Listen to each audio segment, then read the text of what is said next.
Alright, Bonehogs, this video is all about Mortal Kombat 1. Today, I'm going to go over some changes that this game has made throughout 2024 that can help get you started on playing this game in 2025. We're just coming up on January right about now, so I figured it'd be a good time to kind of put a refresher out because there have been a lot of quality of life things that have changed, and if you're brand new to the game, then these are some ways that you kind of get started and unlock some things, and just one kind of gameplay mechanic that I think you should know that's kind of new. So, that being said, let's get into it. Accept your death. So the first one we're getting into here is the Towers of Time. This was added very recently with an update in September of 2024, and this will kind of allow you to go through seasonal towers and do seasonal challenges. Let me show you some cool things about this. First off, there are two different ways to get there. One is just towers and then Towers of Time. It's pretty straightforward. The second is you go through the invasion screen on the campaign here, and then you'll pick this middle one here, and that can also bring you to Towers of Time. So if you're running through the invasions nodes and just doing that kind of stuff, and you just want to take a break, you can just click on through to the other side, or whatever they say. Demonetized probably. So in here you can unlock all sorts of different things. So if you're kind of a story nut like I am, you can unlock the fighter endings. You can go here, and this is seasonal, so this is different for every single season. Over here is you can open past seasons. If you're like right now we're in the season of Scorpion. If you wanted to say get something from like season of Sub-Zero or something, you can go here to do it. And then these are all just rotating towers. They'll have different challenges. You can go through and complete them with different kind of rewards. And then way in the back here are special like towers. Right now we have the Christmas towers up. So you get certain like kind of Christmassy theme type stuff from completing these towers.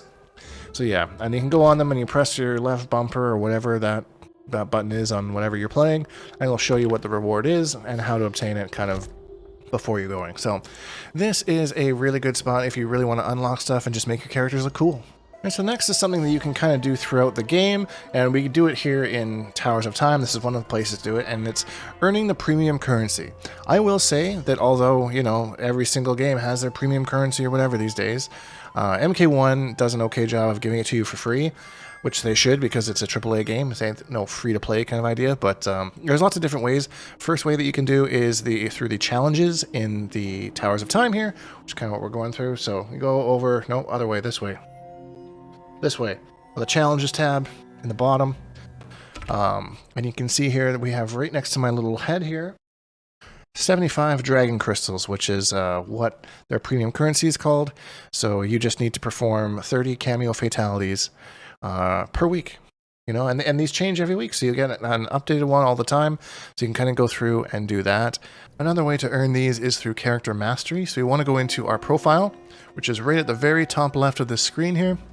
We're going to click that, and then it'll bring us to these three options, and you press right bumper, or whatever your equivalent is, on your controller, and you'll get to Mastery. So you see where it says the big 31 here, and it has the Dragon Krystals, almost right above where Scorpion's portrait is there.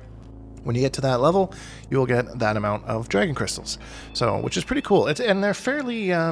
every main character roster here gets Dragon Krystals at level 31, so if you can get them to that level, you'll get some free currency. If you want to see the rewards, we just click here, and then we go over. So at level 31, you get 100 Dragon Krystals and Combat Card Foreground. Now, how do you level these characters up, you may ask? It's just by playing the game. You just play the game with that specific character. It does help to do brutalities and fatalities and all that kind of stuff to kind of get you more XP, and you'll find yourself kind of moving up over the ranks as well. So if you stay committed and you pick a couple different characters, I have done Scorpion, I've done Sindel, I've done Shang Tsung, and Liu Kang as well. And I will say, over the course of a year and a half of playing this game, I think I've bought Dragon Krystals like twice. There's lots of different events that they'll throw on every once in a while that'll give them away. Now, kind of a side note of what they've kind of been doing as of late, because it does take a little bit of time to level up your characters, but they decided to help us out with that a little bit, which is our third tip, which is take advantage of the bonus XP weekends. They usually announce them in-game when you launch them. I find most of the pop-ups are actually pretty helpful. They keep you in the loop of what's going on.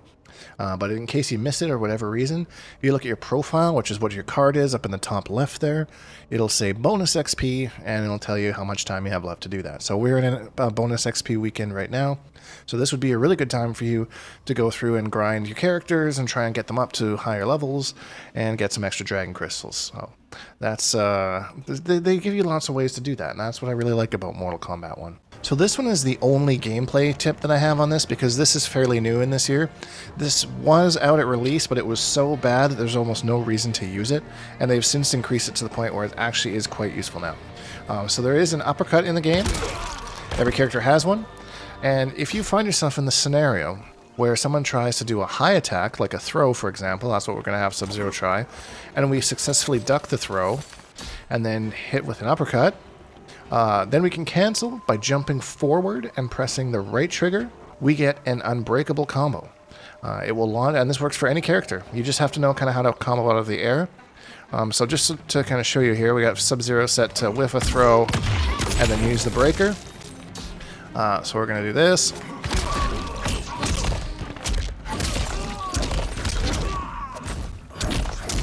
So there's 357 damage, which is a lot, that he can't break. So if he has, like, say, 300 damage at the end of a round, and it's like last round, you basically win as long as you don't drop your combo. So this is expensive. This takes 2 bars of your own super meter, but again, if you're closing out a game, it doesn't really matter, and they can't break it, so they have to take the damage. So they've definitely buffed this up good. Isn't something you want to be throwing out a whole awful lot, but if you can get good with it and kind of understand when to use this resource, it's very good. For the most part, the gameplay for MK1 holds up pretty good. The actual mechanics haven't changed much. I have a whole guide on actually how to play the game that you can check out after this video if you want. I'll put a link somewhere on up there in the sky. Yeah, it's a playlist of all sorts of tutorial things that'll help you if you're just very, very new to the game and just want to understand how to play it a little bit more. So let's move on to the final tip. So the last tip here is to use the online practice mode. This is new in 2024. It just came out towards the end of the year. Super duper good tool. One of the critiques I actually have of this game is how recording the AI works in your practice mode. So if you can go in with a friend and kind of work something out together and say, hey, can you do this on me? And I'll see what my options are against it. This is one of the better tools that NRS has ever put into a game. I believe they were one of the first fighting games ever to put this in, and it was such a huge blow when this game launched and it didn't have it, like taking a step backwards. They've since corrected that now. It's here. It is a little laggy, but being able to go in and actually practice situations with a friend is very good. And kind of off of that, they've also added a replay feature. You can go and replay a match. You can stop it at a certain point to say, see, all my replays have been deleted. You stop it at a certain part and kind of insert yourself into there and try different things. It's super cool, and it's really, really good for leveling up. Alright, so I've selected my replay. I'm going in right now and pause. All the controls are right along the bottom here. It makes it super duper easy to use. So what we're going to do is we're going to watch me get smacked by Omni-Man here, and then I'm going to go back, take control of Quan, and then see if there's a better move that could have done that could have worked. So let's get this rolling. Here's the original gameplay. So I do a throw to put him into the corner, and then I try to sweep him off the ground, but I miss, and I get kicked right in the face. Is there a different situation I could have picked there? Let's find out. So now I've pressed the take over player for 20 seconds, which is just pressing it on the thumbstick. I'm going to accept it, and what I'm going to do is I'm going to try and read that he's going to jump after this throw and try and hit him out of the air. There we go. So looking at the scenario, I have come up with different ways, and then you can restart it here whenever you want. I use that move. That would have worked as well. And then we can return to replay. So this is super duper cool. I love this feature a lot, and I find it super useful, and I hope you do too. A little confusing at first, but once you kind of understand it, your reads and everything that you're doing in the game is going to help. It's going to go next level in no time, I swear. And that's it. 5 tips for getting started in Mortal Kombat 1 in 2025. Hope you found this helpful. Got lots of guides and tutorials on the channel if you want to get better, improve your gameplay. You can also join us on Patreon. We have a Discord. All that stuff, links in the description below.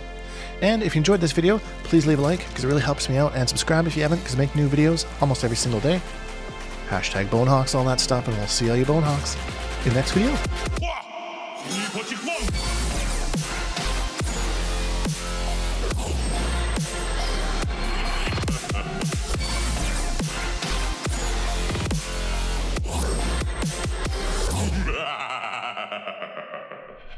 Accept your death.